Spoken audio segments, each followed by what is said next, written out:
Hello guys, welcome to my back to my YouTube channel. আজকের এই ভিডিওর মাধ্যমে শিখবো ইউটিউবে শর্ট ভিডিও বা লং ভিডিও কীভাবে ভাইরাল করতে হয়, তাও আবার 10 বা 15 মিনিটের ভিতরে। কোনো ইউটিউবার আছেন যারা বলেন 15-20 ঘন্টা পর পর ইউটিউবে শর্ট ভিডিওগুলো ভাইরাল হয়, কিন্তু এটা সত্য নয়। কে বলবেন এটা প্রমাণ দিন, কারণ আমার ইউটিউব চ্যানেল যেটা আছে নুরুদ্দিন ব্লগ, যেখানে আমি ব্লগ ভিডিওগুলো আপলোড করে থাকি, সেখান থেকে আপনারা দেখতে পাবেন আমার ভিডিওগুলোতে কম ভিউজ আসলে তাড়াতাড়ি ভিউজ চলে আসে। আর আমার যেটা নতুন ইউটিউব চ্যানেল, তাই এখানে একটু সময় লাগবে ভিউজ আসতে। আর কোনো যারা আপনাদের ভিডিওতে কিন্তু ভিউজ আসেই না, কোনো সময় হলে 0 ভিউজের প্রবলেম পড়ে যায়। আমরা এখন সেই 0 ভিউজের প্রবলেমটাই সলভ করার চেষ্টা করব।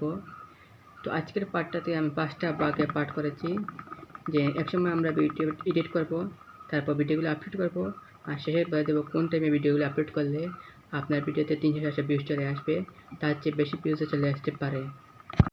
আর আপনারা যখন ইউটিউবে ভিডিও আপলোড করবেন, তখন দেখবেন যেন ভিডিওটা ট্রেন্ডিং বিষয়ের উপরে হয়। ট্রেন্ডিং বিষয় না হলে অনেক সময় ভিউজ একটু কম চলে আসে। আর ইউটিউবে ভিডিও আপলোড করার টাইম হচ্ছে গিয়ে বিকাল 4টা, রাত 9টা আর সকাল 10টার ভিতরে আপনার ভিডিওটি আপলোড করতে পারেন, তাহলে আপনার ভিডিওতে একটু বেশি ভিউজ আসবে।